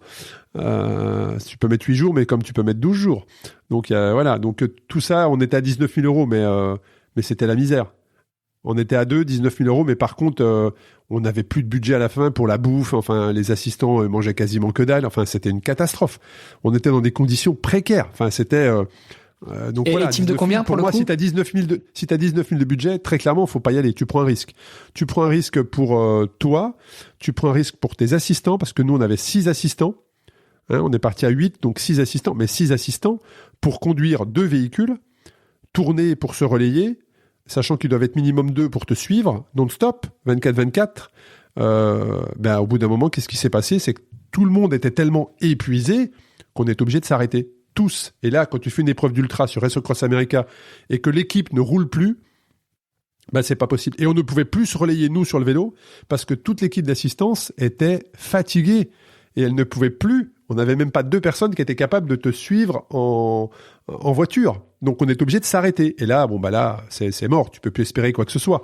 Mais par contre, pour notre sécurité, pour que l'équipe d'assistance n'ait pas d'accident en voiture, elle ne te renverse pas, parce que c'est arrivé que la voiture suiveuse renverse le coureur, parce que le chauffeur s'endort, tu vois. Donc, c'est trop dangereux. 6, pour moi, si tu as 19 000 de budget et tu y vas à 6, honnêtement, n'y va pas. Reporte ton année, mais c'est trop dangereux. Donc, il faut... En plus, 19 000, c'était il y a 10 ans. Maintenant, t'as pris 30%. Voilà. Donc, la deuxième année où j'y suis retourné, là, on était sur un budget de 40 000. Donc, j'avais doublé le budget. Et pour le coup, on est parti à 8. Donc, j'avais 8 assistants pour une personne. Donc là, on était bien. Pour le coup, c'était très confort. Là, on était, on avait 2 voitures, enfin un camping-car, une voiture. On était très bien staffé. Et la 3e fois où j'y suis allé, où là, on y est allé pour le record en équipe de 2, qu'on a battu d'ailleurs. Hein, donc quand je dis on, c'est l'équipe, hein, mais les 2 cyclistes ont appliqué une stratégie vraiment où on avait tout étudié. Donc le record a été battu. Là, on avait 72 000 euros de budget. On était 14 dans l'équipe. 14 assistants pour 2 coureurs. Donc là, on était très très bien. Est-ce que tu rentres dans tes frais? Enfin, je veux dire, déjà, où est-ce que tu vas chercher l'argent? Et est-ce que toi, t'en es pour ta poche, ou est-ce que, ça te donne quoi de gagner la Race Across America, que ce soit solo ou en équipe de 2 ou en équipe de 8? Est-ce que t'as un chèque à la fin pour celui qui monte sur le podium? Non, il y a pas d'argent pas d'argent dans l'ultra. Hein. Le prize money n'est pas encore arrivé dans l'ultra. Il arrivera probablement un jour, hein, mais pas encore. Je pense que contrairement au trail, on a encore 10-12 ans d'écart avec ce que fait le trail, même si probablement l'ultracyclisme n'arrivera jamais à la masse de l'ultra trail, hein, notamment très clairement. Mais non, il n'y a pas de prize money. Rajouter quelque chose, il y a quand même une grosse différence aussi, c'est que si tu mets du prize money dans de l'ultracyclisme, faut se dire que t'as une contrainte aussi qui est tu vois, quand tu mets des prize money, c'est-à-dire que les gens vivent de ça. Et donc, tu fais quand même une pratique. Autant le trail, au pire, t'es fatigué, tu te poses sur le bord de la route, et bon, il y a eu des accidents, hein, mais je veux dire, c'est quand même assez faible. à vélo, c'est quand même autre chose. Je veux dire, les accidents peuvent beaucoup plus vite arriver. T'es sur la route, dans le trafic avec les voitures, et donc si effectivement il y a un prize money, ça veut dire que les gens vont vivre ça. Enfin, c'est quand même un sujet. Et je sais que t'as déjà, enfin, je sais que c'est un vrai sujet parce que t'es aussi organisateur d'événements et on va reparler de tout ça évidemment. Mais on va en reparler. J'ai vécu un décès sur notre épreuve l'année passée, donc je vois tout à fait ce que tu parles. Mais oui, je te rejoins. On n'en est pas là. Pour le moment, c'est pas en tout cas dans ce que l'on veut faire. Voilà, très clairement, la discipline n'est peut-être encore pas assez mature. On essaie de la structurer, hein, très clairement, mais c'est encore un peu le Far West quand même, pas qu'en France, hein, je dirais même en Europe. Donc on en est loin très clairement. En fait, quand tu as ce projet-là, c'est pour ça que je dis qu'il faut avoir l'esprit entrepreneur, c'est qu'il faut y aller, quoi. C'est-à-dire que tu montes un dossier, tu montes tes arguments, tu vas contacter les chefs d'entreprise et tu leur expliques ton projet, tu expliques tes valeurs, tu expliques pourquoi ça serait intéressant que l'entreprise t'accompagne, quel va être le retour sur investissement, quel pourrait être le retour sur investissement, quelle activation toi tu vas faire pour justement que la marque soit visible. Bref, il faut que tu ailles convaincre des personnes qui ont de l'argent pour que ton projet puisse être réalisable. Alors, certains peuvent le financer de leur poche. Moi, c'était pas le cas. J'avais pas les moyens de financer un projet comme ça. Et donc, voilà, tu vas chercher des partenaires, un petit commerçant, un gros groupe, une multinationale. Tu actives tes contacts. Et c'est pour ça que l'on dit souvent, quand t'es déjà au départ de l'épreuve, t'as déjà gagné, quoi. Enfin, c'est déjà un sacré truc d'être au départ. T'as déjà perdu beaucoup d'énergie. Donc si tu ne résistes pas à la frustration, ça n'ira pas. Hein. Tu vas t'arrêter au premier non, quoi. Donc c'est beaucoup de dossiers envoyés, beaucoup de coups de fil de passé pour monter des budgets comme ça. Ouais. Et tout ça tout en bossant chez Apple. Tout en bossant. Donc ça veut dire grosse organisation, essayer d'être efficient le plus possible. Mais ouais, avec le recul. Je pense qu'il y a une première sélection déjà dans ceux qui sont au départ qui se fait là. T'arrives à boucler ton budget ou t'y arrives pas et t'y vas pas, quoi. Du coup, on revient un petit peu sur la chronologie parce que tu disais, je bossais chez Apple, j'ai découvert l'Ultra. Donc tu l'as découvert en étant là-bas et en fait il s'est passé quoi? À quel moment est-ce que tu t'es dit qu'aujourd'hui t'es plus chez Apple? Et d'ailleurs on pourrait le dire que tu bosses dans l'ultra ou en tout cas dans le monde du vélo. Enfin tu vas nous raconter un peu tout ça, mais à temps plein. Donc comment ça se passe et comment s'est passée cette transition? Mais écoute, je suis rentré chez Apple en 2014. Je fais alors déjà quand Apple me valide, je les ai prévenus en disant voilà, ok, je suis très heureux de rejoindre la structure, mais sachez qu'en 2015, moi j'ai un gros projet, donc il faudrait que j'ai le temps pour partir, en fait. Il faudrait que mes congés soient validés. Il faudrait pas me dire que mes congés soient refusés. Donc j'avais bien validé le fait que mes congés allaient être validés pour aller faire cette aventure. Et puis après, Apple, c'est une boîte. Dès qu'il y a des personnes à l'intérieur de la boîte qui font des choses à côté et qui ont un impact, voilà, c'est une super boîte. Hein. Moi, je garde que des bons souvenirs de mon passage pendant 5 ans chez Apple.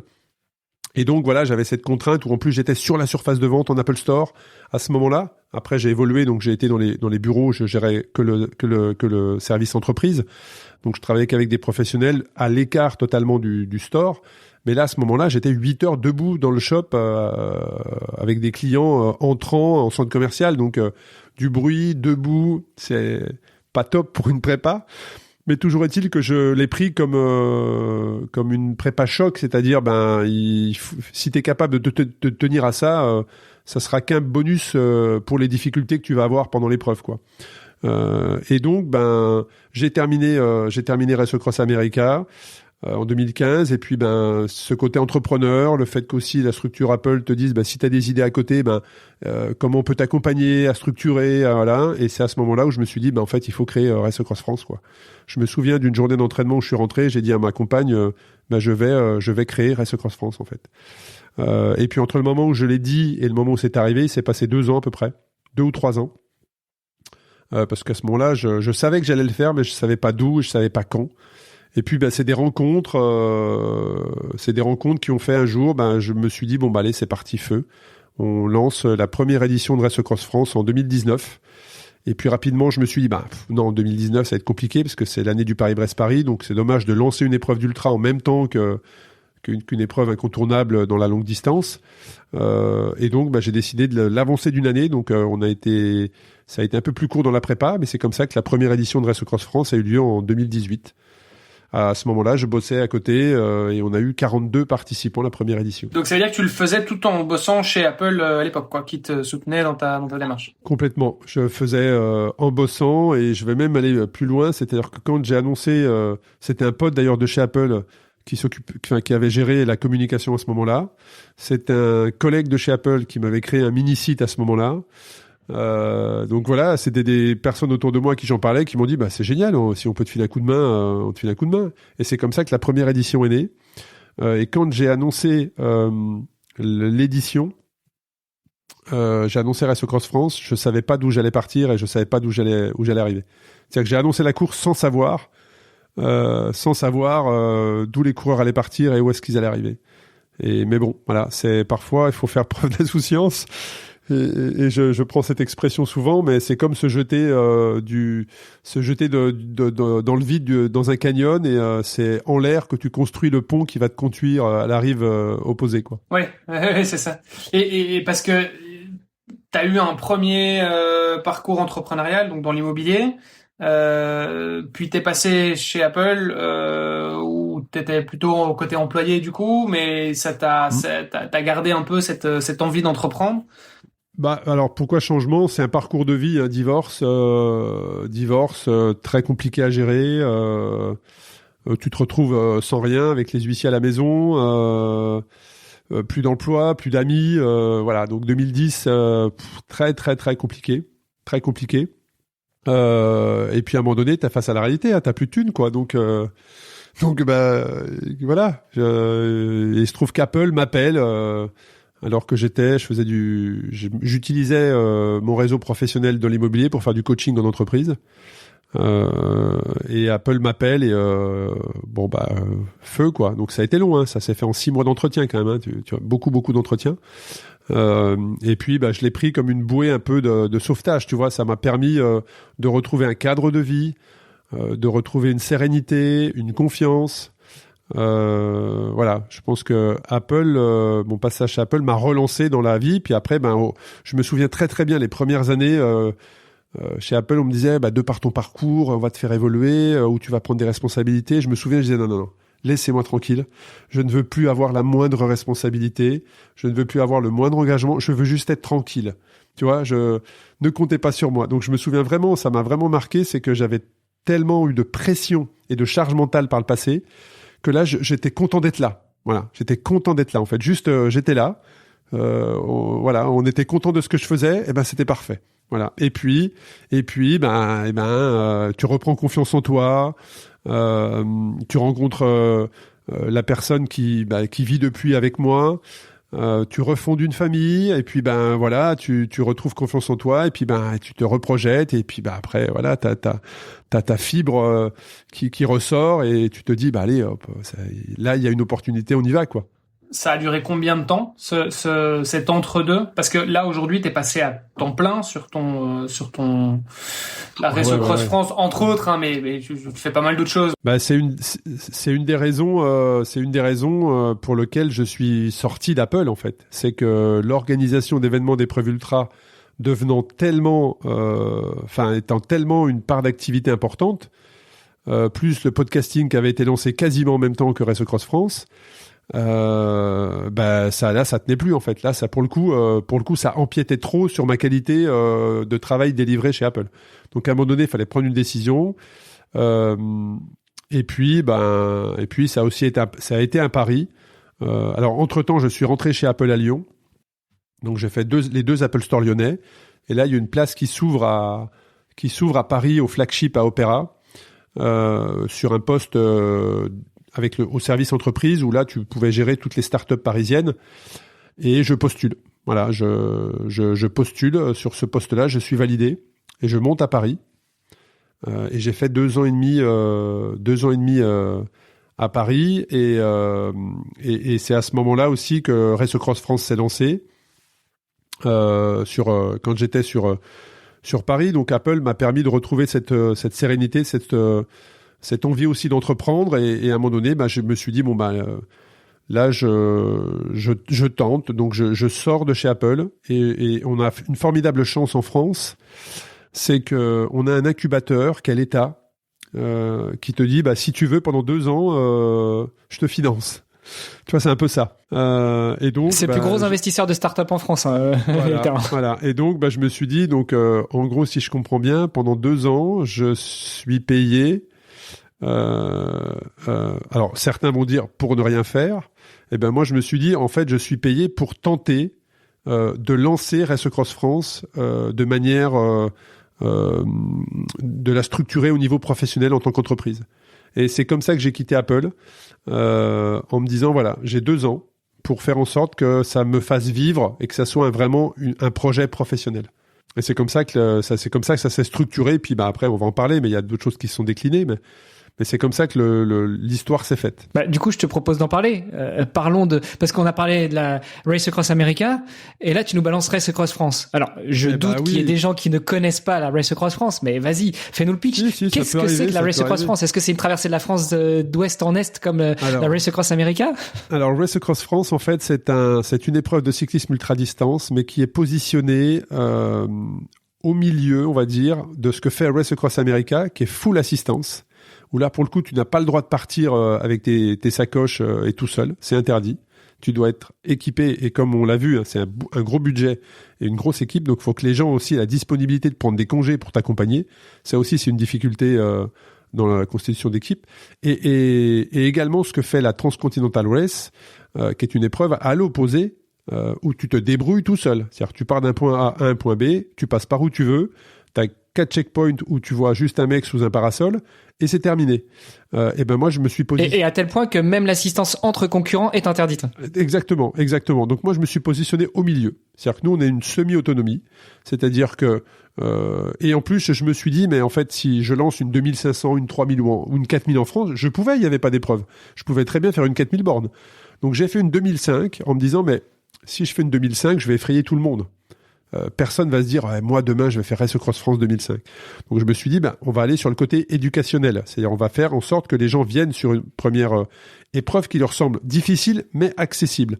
Et c'est comme ça que j'ai fait un 300 km, un 500 km, un 1000 km et un 2005.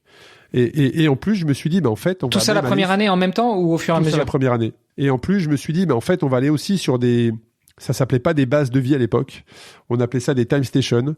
Donc des endroits où on va contrôler le temps de passage, mais aussi où les coureurs vont pouvoir avoir un ravito. Donc ils vont pouvoir se ravitailler, vont pouvoir se doucher, accès aux sanitaires, dormir dans un espace fermé avec un toit. Donc c'est comme ça qu'on est allé sur de la semi-autonomie, c'est-à-dire entre les différents points du point A au point de l'organisation d'après, tu n'as pas le droit d'avoir d'aide. Par contre, tu as le droit d'avoir de l'aide sur ces points-là. Et donc on est vraiment positionné entre Race Across America et Transcontinental Race, où full autonomie et pas du tout d'assistance, et full assistance, pardon. Eh bien, nous, on est positionné au milieu, où entre les points, tu n'as pas le droit. Par contre, sur les points, tu as le droit. Et je pense que c'est comme ça que la discipline va se développer, en effrayant personne. Tu peux te challenger, mais tu peux aussi avoir un peu de support régulièrement. Et donc, on a des personnes aujourd'hui qui viennent. Ça ressemble beaucoup à l'ultra trail finalement, parce qu'en ultra trail, on n'en est pas loin. C'est-à-dire que t'as pas forcément. Je n'ai pas la prétention, et je le dis souvent, je n'ai rien inventé. J'ai juste regardé ce qui se faisait autour de moi. Donc, qu'est-ce que j'ai fait? J'ai pris contact avec Catherine Paoletti, la fondatrice de l'UTMB. Je l'ai appelée un jour et je lui ai dit voilà, moi, ça faisait 2 ans j'en étais à ma 2e édition, et je l'ai appelée en disant voilà. Bon, j'ai une centaine d'inscrits, pas plus, mais je sens qu'il se passe un truc. Je sens que dans l'avenir, ça va grandir. Quels conseils vous pouvez me donner pour, où j'en suis aujourd'hui, me développer? Et donc, voilà, j'ai pris contact avec Catherine qui a eu un impact important puisqu'elle m'a mis en relation avec mon associé actuel.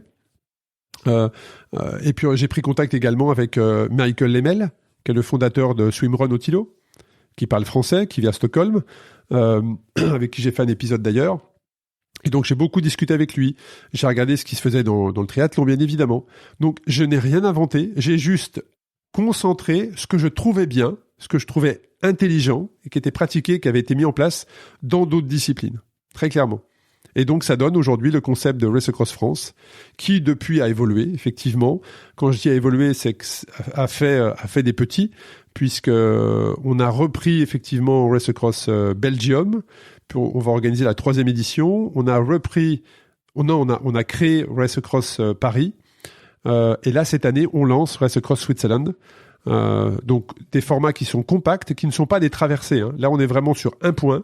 Et on fait, toujours dans le côté donner accès à la discipline, on fait des tulipes, en fait. Hein.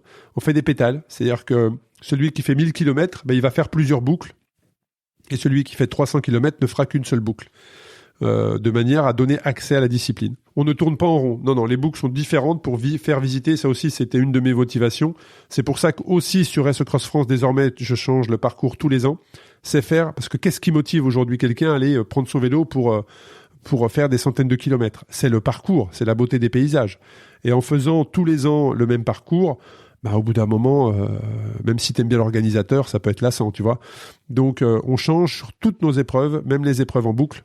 On change tous les ans les parcours. Ok, mais donc du coup la Suisse. Alors moi j'avais pas, j'ai peut-être pas suivi de suffisamment près. Donc voilà, bonne nouvelle en tout cas. La Suisse c'est cool.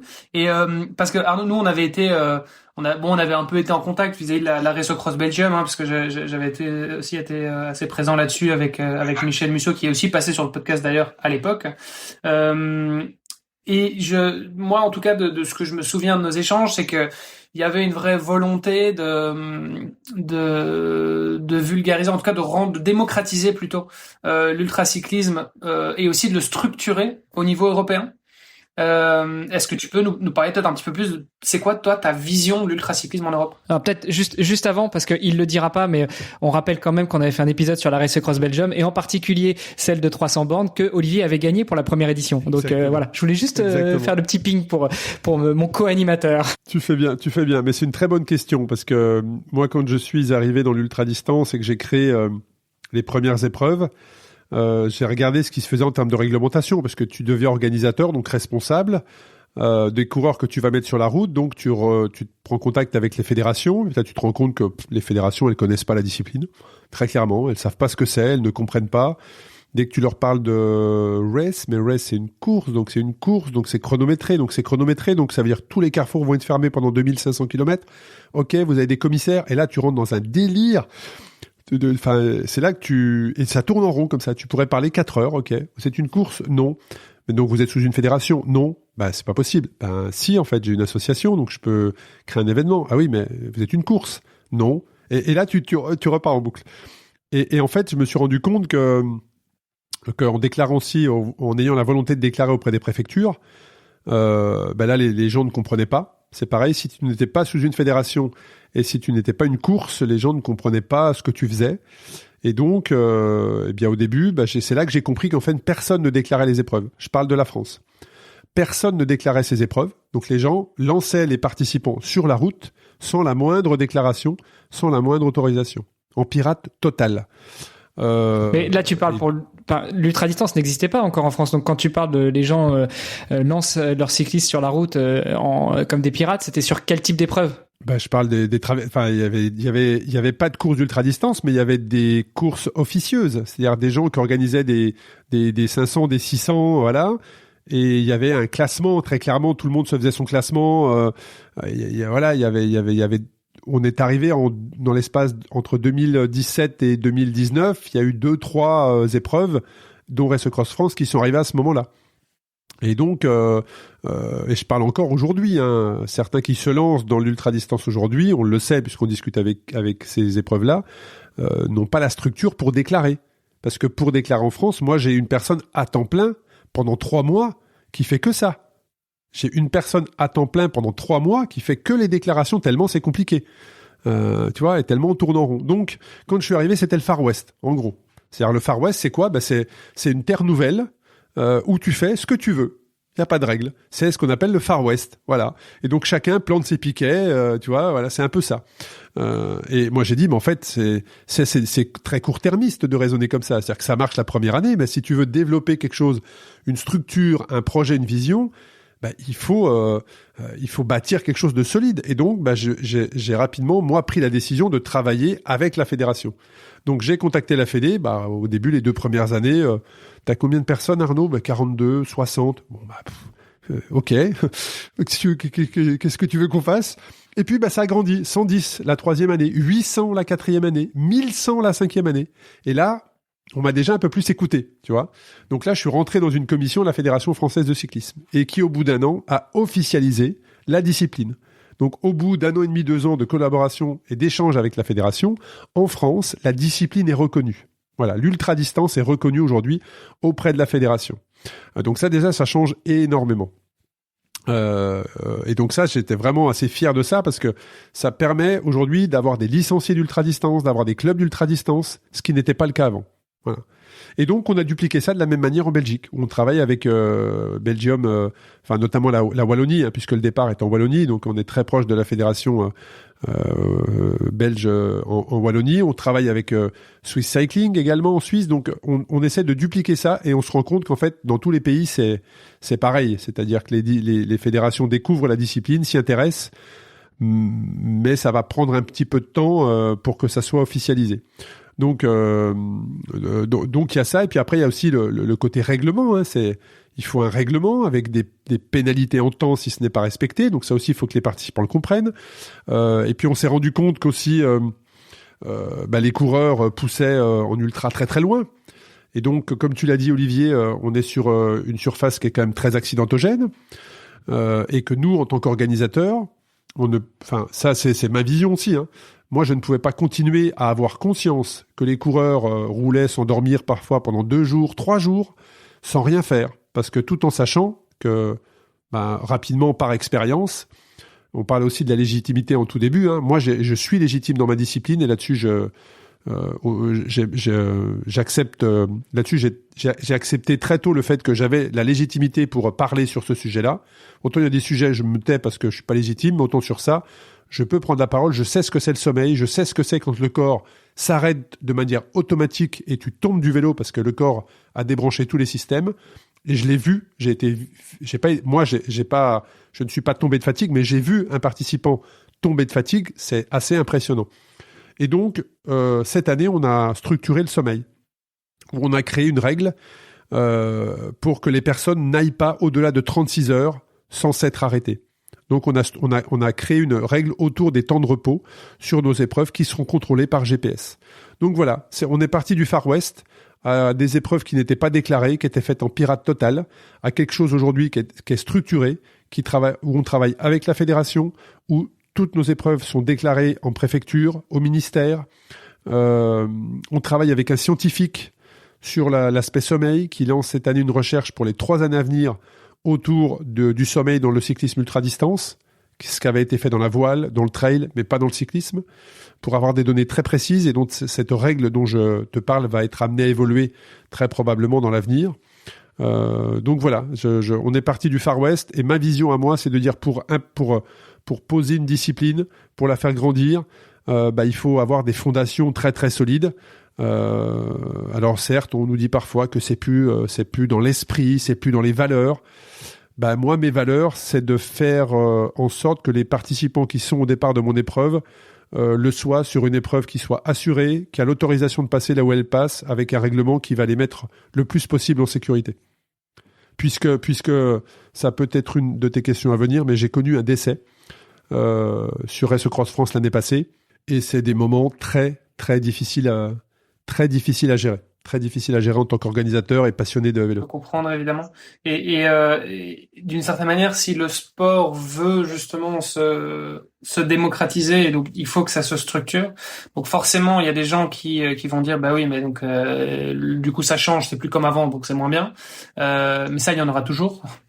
Et en même temps, je pense que ce modèle hybride que tu as adopté, qui est entre grosso modo la RAM et la TCR, donc entre l'assistana, enfin la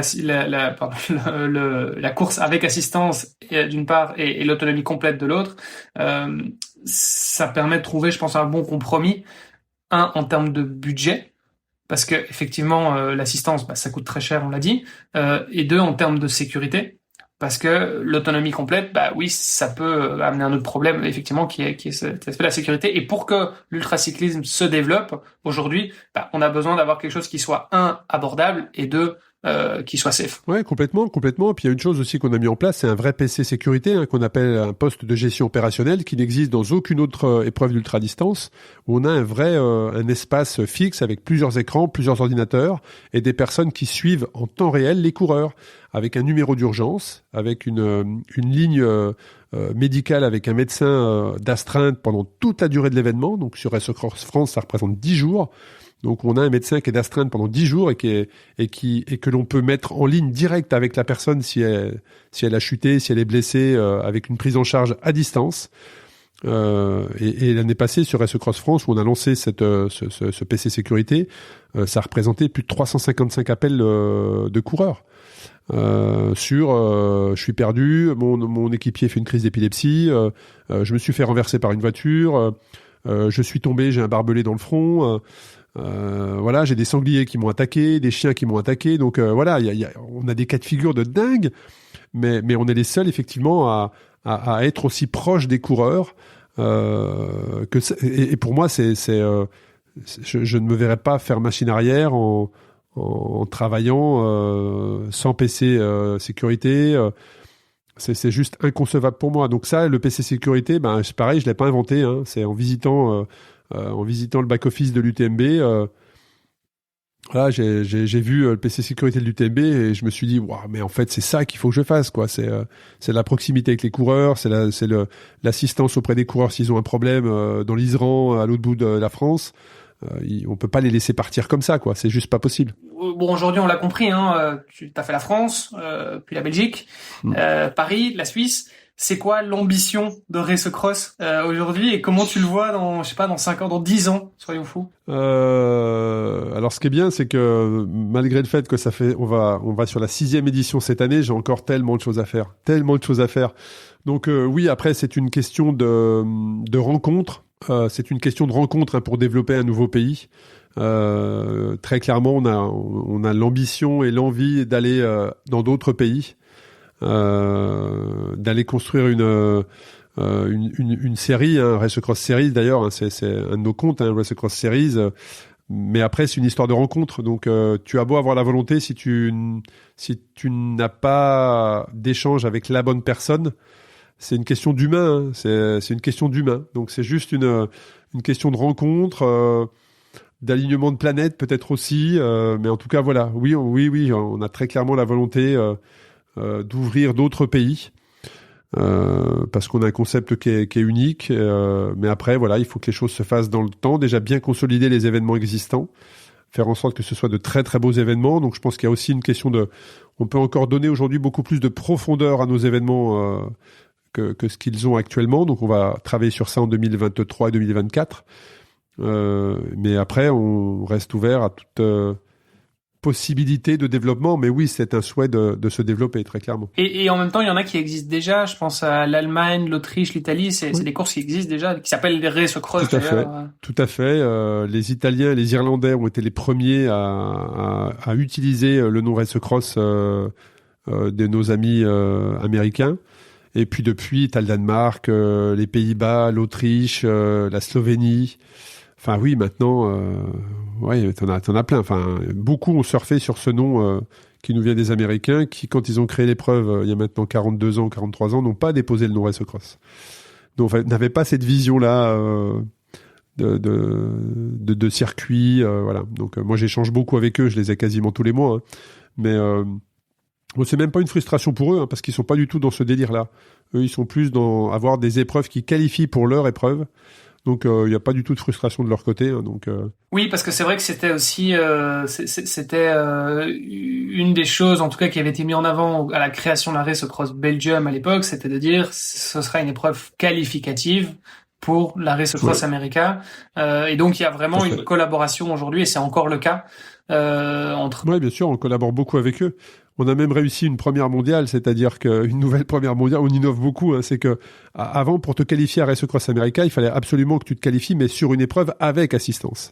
Donc il fallait faire une épreuve, Race Cross Italie ou d'autres, mais avec assistance. Et en discutant avec les organisateurs, on a réussi à les convaincre d'ouvrir leur qualification aux épreuves sans assistance. Donc aujourd'hui, si tu fais Race Across France, puisqu'on a arrêté, nous, le avec assistance sur nos épreuves, donc si tu fais une épreuve de bikepacking sur une de nos épreuves, eh bien, tu peux te qualifier pour Race Across America si dans les 3 ans à venir, parce que tu as un slot de 3 ans pour participer, tu arrives à boucler ton budget et à partir, tu as cette possibilité en étant passé par nos épreuves. Et vous avez arrêté le format avec assistance. Pourquoi? Pour raisons écologiques, pour simplification. Ça a été une des raisons. C'était quoi? Non, la plus grosse raison, c'est que déjà, j'adorerais trouver un partenaire automobile avec des véhicules électriques pour le déplacement de l'organisation à travers la France.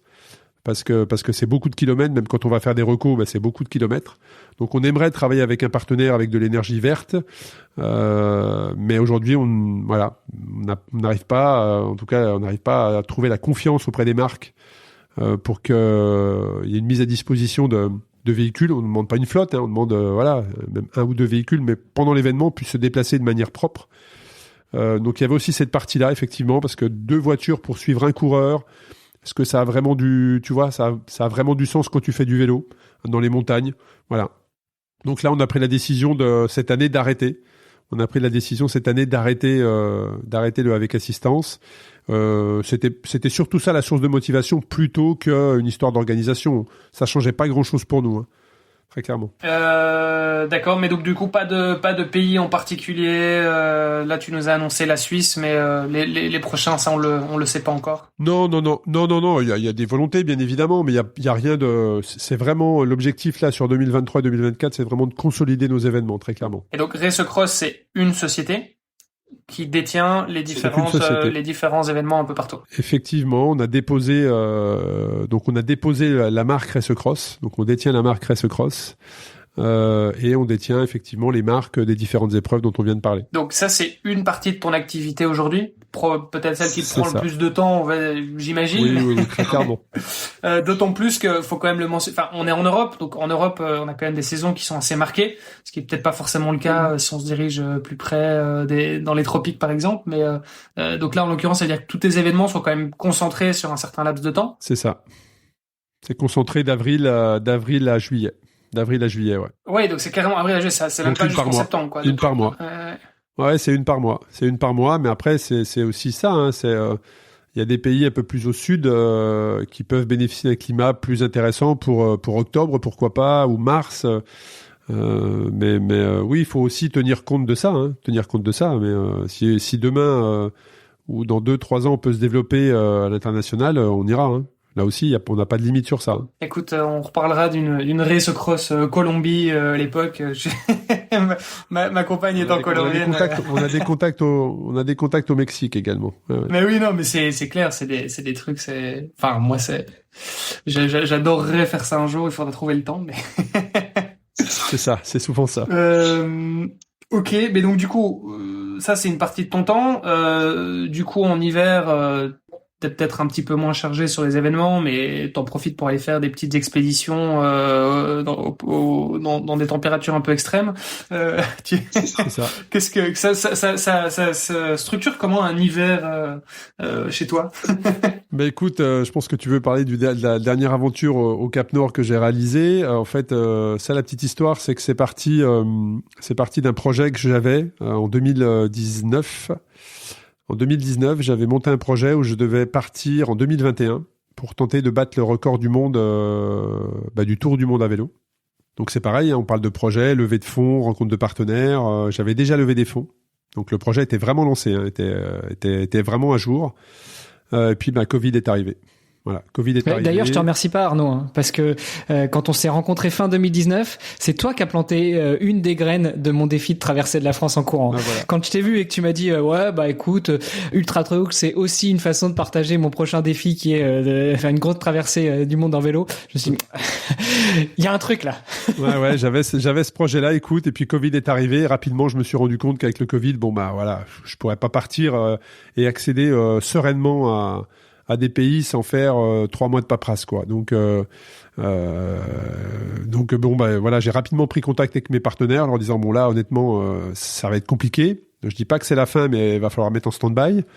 Ils m'ont dit bah ok, qu'est-ce que t'as d'autre sous la main? Donc je dis bah écoutez, à la sortie du confinement, puisqu'en France on a été confinés chez nous pendant 2 mois et demi. Donc à la sortie du confinement, bah j'irai faire un tour ne pouvant faire le tour du monde, bah je vais faire le Tour de France. Et donc le vrai Tour de France par les frontières et le littoral, 5000 kilomètres. Donc c'est ce que j'ai fait. Et pendant ce Tour de France et en montant le col de la Bonnette, un matin très très tôt, au lever du jour, bah j'ai eu comme une crise d'angoisse avec le froid en fait. Plus je montais, plus je m'habillais. Et plus j'avais peur de ce sommet en me disant mais j'y arriverai pas, je vais avoir trop froid là-haut. J'ai mis pied à terre. Enfin c'était une lutte contre moi-même pour arriver au sommet et avoir cette peur du froid, quoi. Et puis je suis arrivé au sommet, j'ai mis tout ce que j'avais, je suis redescendu dans la vallée, je me rappelle, je me suis fait une pause dans le village d'en bas au soleil, à me réchauffer par le soleil. Et puis le Tour de France est terminé et quelques mois après, je me suis dit mais en fait, il s'est passé quoi là? C'était quoi ce problème avec le froid? Et puis c'est en faisant un podcast avec Vanessa Morales sur Ultra Talk, elle me parle de la Laponie. Je vais voir sa vidéo. Et là, je me dis, mais en fait, c'est là-bas qu'il faut que j'aille pour comprendre pourquoi j'ai peur du froid. Et c'est comme ça que le projet Cap Nord se lance. Et donc, l'idée, c'était de dire, je vais monter, ne pouvant faire le tour du monde, ayant peur du froid, je vais aller sur le toit de l'Europe. Maintenant que j'ai fait le Tour de France, je vais aller sur le toit de l'Europe. Et puis, en plus, je vais y aller en hiver. Comme ça, je pourrais lutter contre le froid. Alors au départ, on me dit, mais Arnaud, tu vas au Cap Nord en hiver en vélo, mais c'est juste impossible. Il y a 1 mètre de neige, il fait moins 40.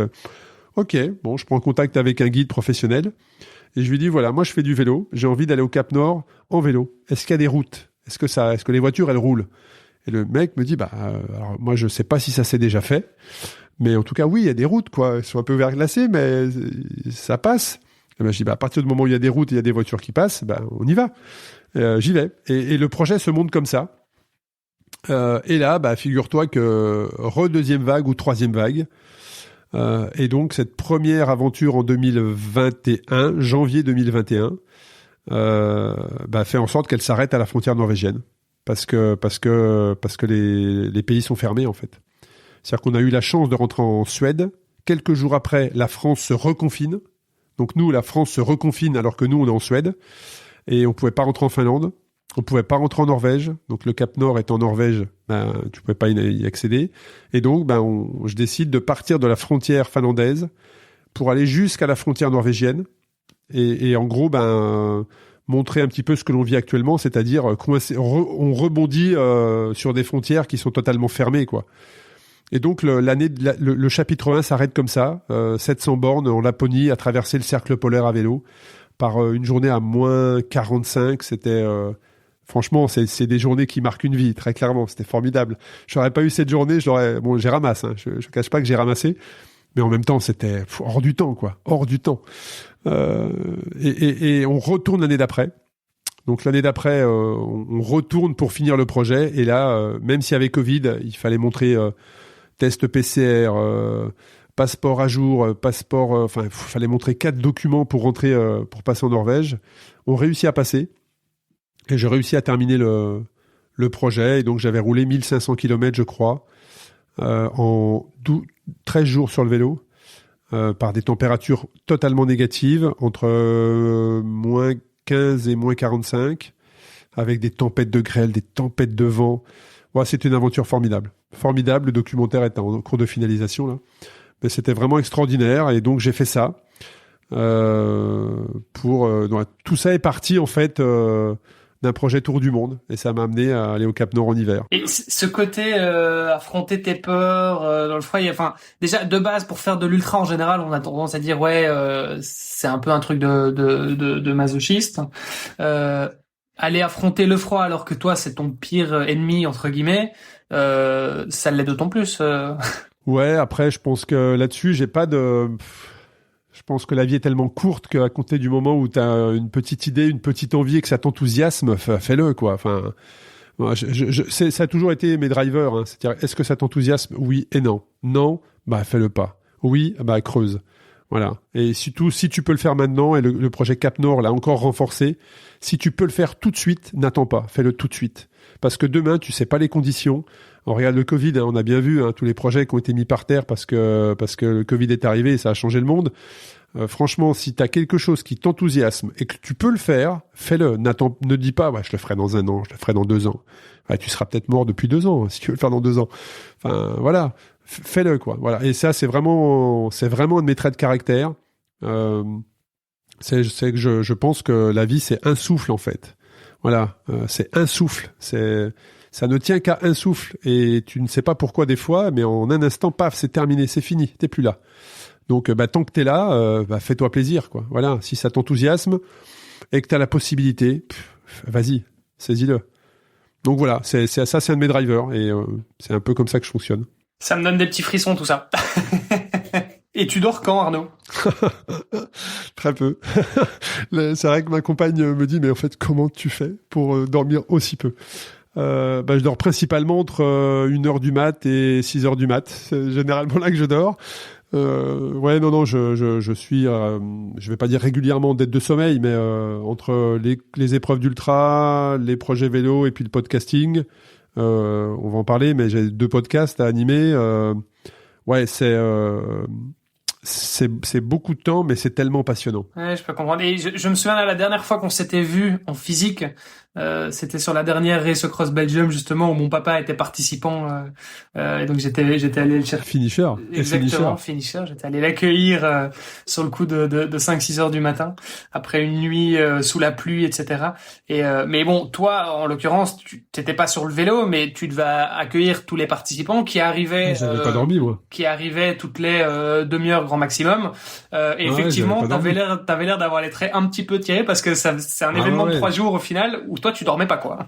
Sur les épreuves d'ultra, j'ai souvent les lunettes de soleil pour pas voir mes yeux, très clairement, parce que j'ai le symptôme des yeux rouges, comme on appelle ça dans l'ultra. T'es tellement fatigué que voilà. Moi, Race Across Belgique, une épreuve d'ultra derrière, on le voit sur mes profils Strava d'ailleurs. J'ai une chute de ma forme physique après une épreuve d'ultra que j'organise. Qui est dingue. C'est 3 jours, je dors peut-être 3 heures en 3 jours, quoi. C'est une épreuve d'ultra, je mets 1 semaine à m'en remettre physiquement, en tant qu'organisateur, parce que on n'est pas, on est accompagné par des volontaires, mais par des bénévoles, mais ils ont une vie de famille, ils rentrent chez eux, mais nous la course elle est non-stop.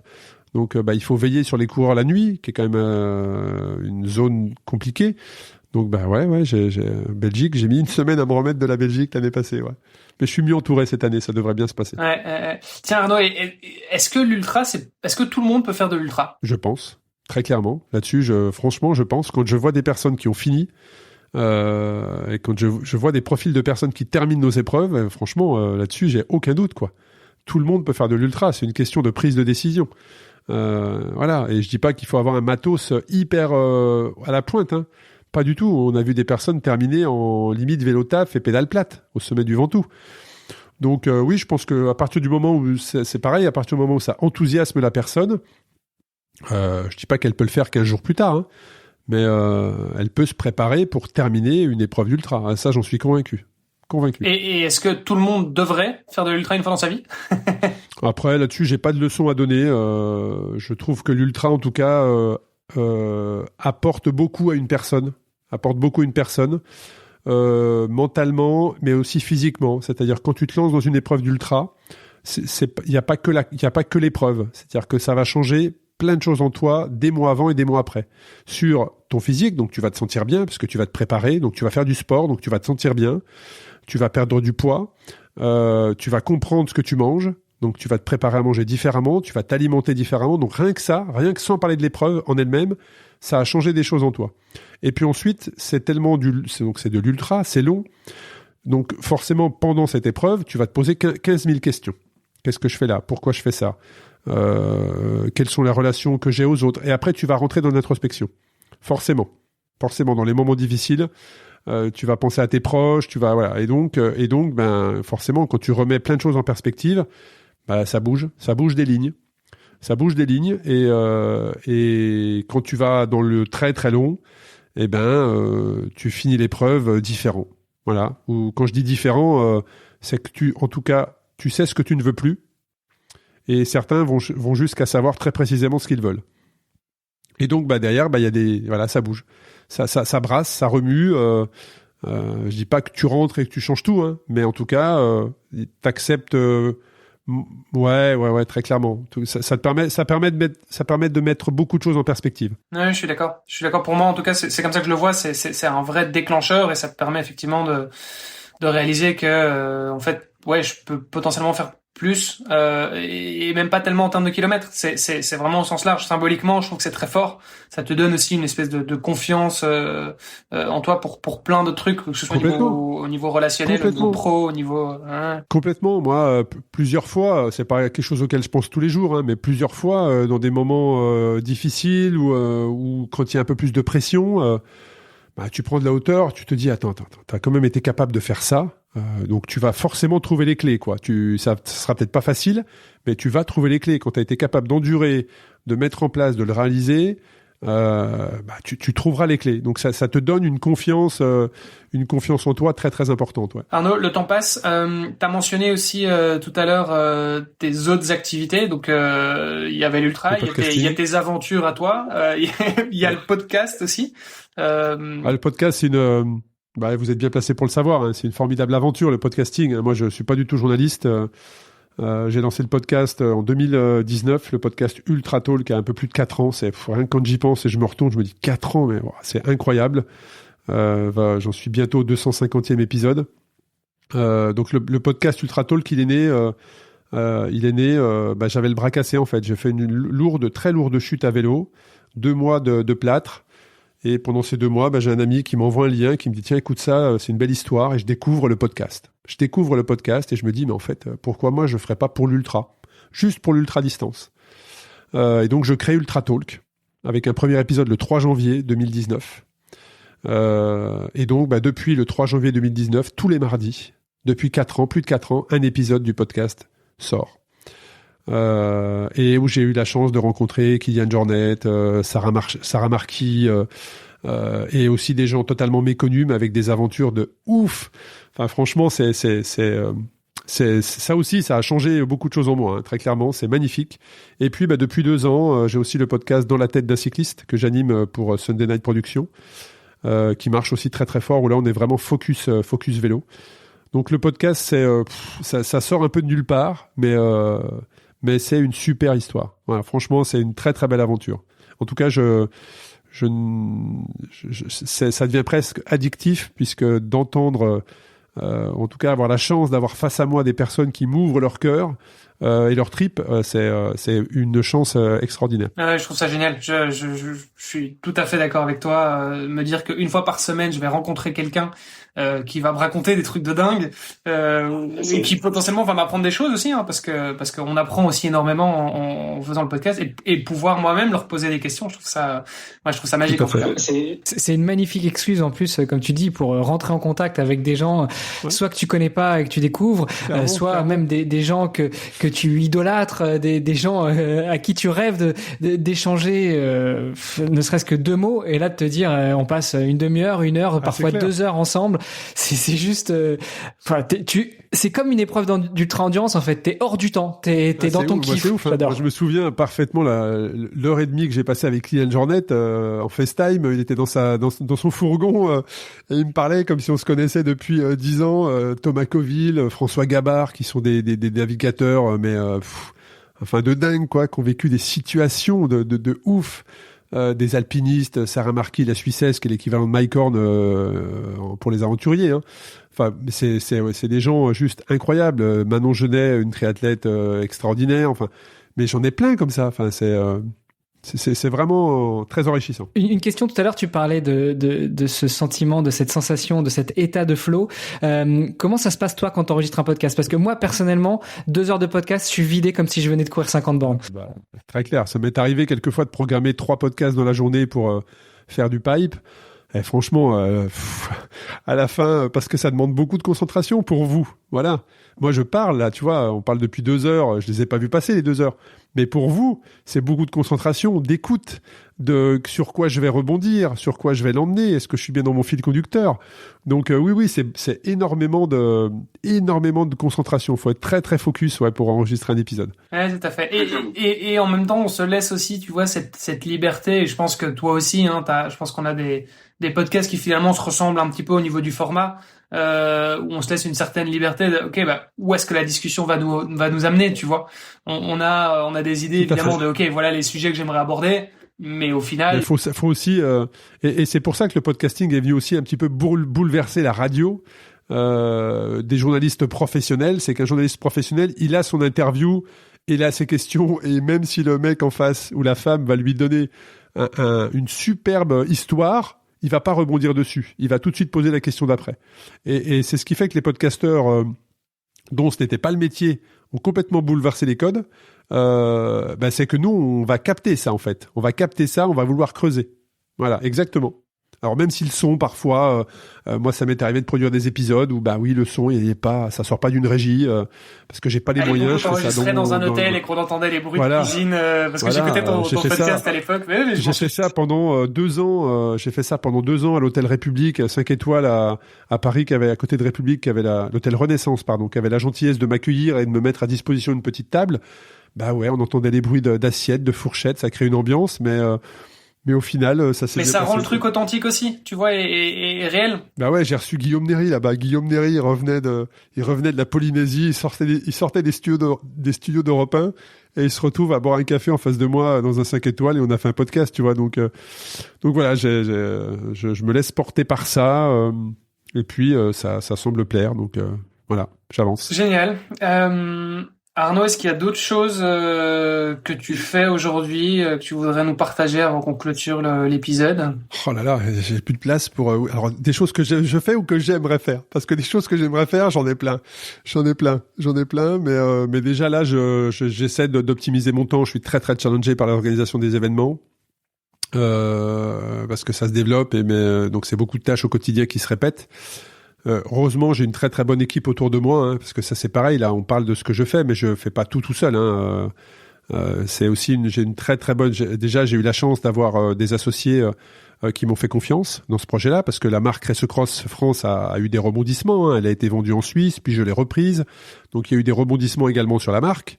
Mais aujourd'hui, j'ai des associés qui me font confiance. J'ai une équipe avec qui j'avance et qui se développe, et c'est pareil, on est focus vraiment sur délivrer un événement de qualité pour l'expérience des participants.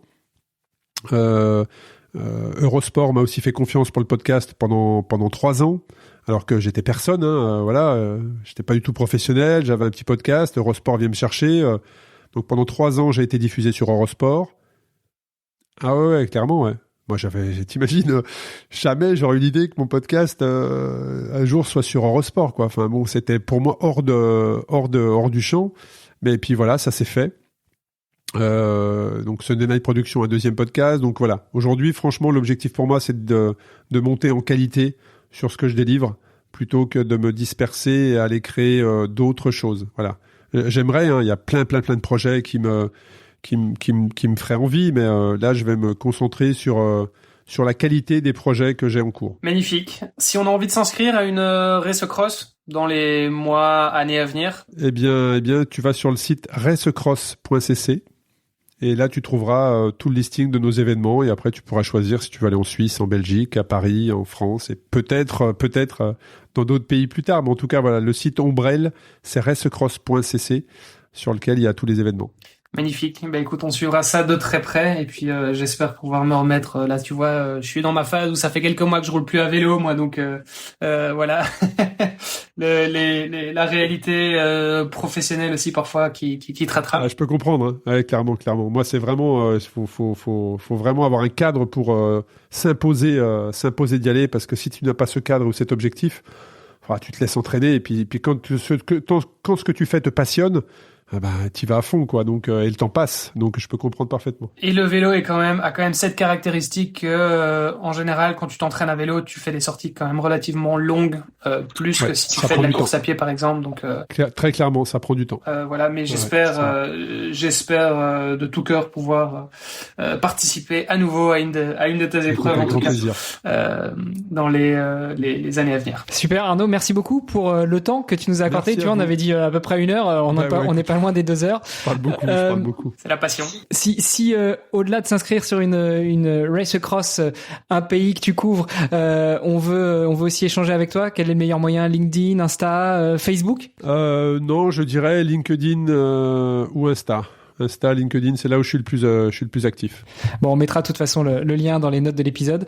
Merci encore, Arnaud. On te souhaite une bonne continuation, bonnes épreuves qui vont arriver. Là, on en parlait en off. T'as deux petits gravels qui se préparent. Et puis, Olivier, nous on se donne rendez-vous comme à nos auditeurs et nos auditrices la semaine prochaine. Yes. Merci Arnaud pour ton temps. Courage pour le début de saison. Et je vous dis à la semaine prochaine. Salut. Merci à vous. Merci d'avoir écouté cet épisode jusqu'au bout. N'oubliez pas de rejoindre notre groupe Facebook pour discuter avec les invités, commenter et poser vos questions. Et Olivier et moi, nous vous répondrons dans un prochain épisode. À la semaine prochaine. Salut les sportifs.